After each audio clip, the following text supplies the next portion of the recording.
मगर उनका कोई देवता काम न आया। धीरे धीरे इंसान और जानवर मरने लगे।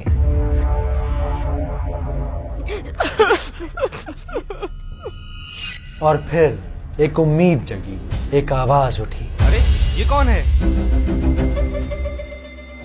अब्दुल हाशिम, काबा के सरदार आ रहे हैं।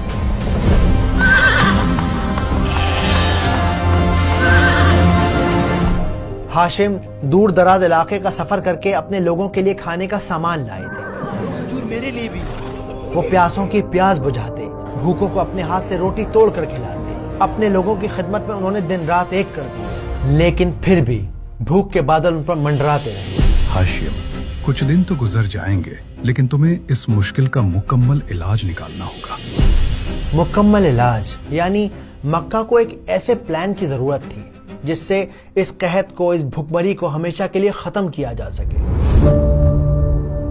हाशिम सुबह शाम प्लान बनाते रहे, अपने लोगों की फिक्र में घुलते रहे। वो जगह जगह जाकर बड़े बूढ़ों से राय लेते रहे कि शायद कोई रास्ता, कोई हल निकल आए। मैं अपने लोगों को इस हाल में नहीं देख सकता। आप सब बुजुर्ग हैं मक्का के, कोई रास्ता दिखाइए। पर कोई भी इस परेशानी से निकलने का रास्ता न दिखा सका। हमारी समझ में कुछ भी नहीं आ रहा है, कैसे निकलें इस मुसीबत से। इस इलाके के बारे में तुम तो जानते हो। मक्का एक रेतीला इलाका था। वहाँ न फल पैदा होते थे, न सब्जियाँ, न ही सोने की खदानें थी, न हीरे की। चारों तरफ बस रेत ही रेत थी और मुट्ठी भर भूखे लोग। वो करते भी तो क्या। वक्त यूं ही गुजरता रहा।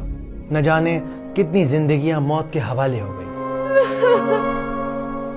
हाशिम गौर व फिक्र में डूबे रहे और फिर एक दिन उन्हें ख्याल आया कि मक्का वालों की सबसे बड़ी ताकत अल्लाह का घर काबा है।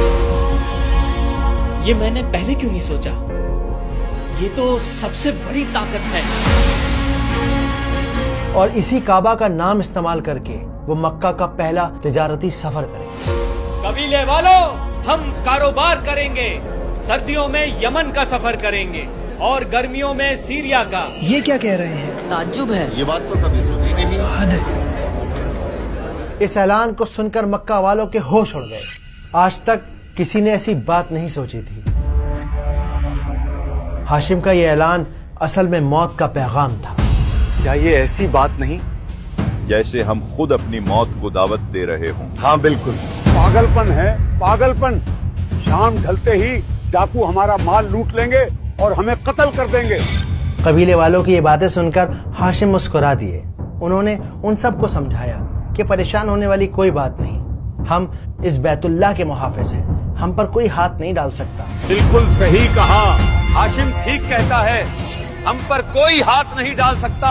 हम हैं कुरैश। असल में उस जमाने में काबा के अंदर 360 बुतों को रख दिया गया था। ये बुत अलग अलग इलाकों के, अलग अलग कबीलों के बुत थे और हर कबीला अपने बुत की पूजा करने साल में एक न एक बार मक्का जरूर आता था। इस बार देखना, लात और उज्जा मेरे तोहफे से खुश हो जाएंगे। खास तोहफा लाया हूँ उनके लिए। हाँ, क्यों नहीं।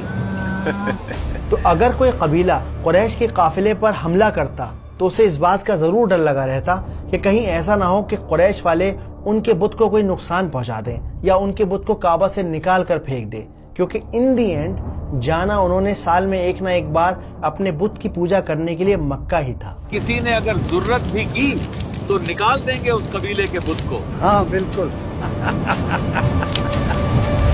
और जब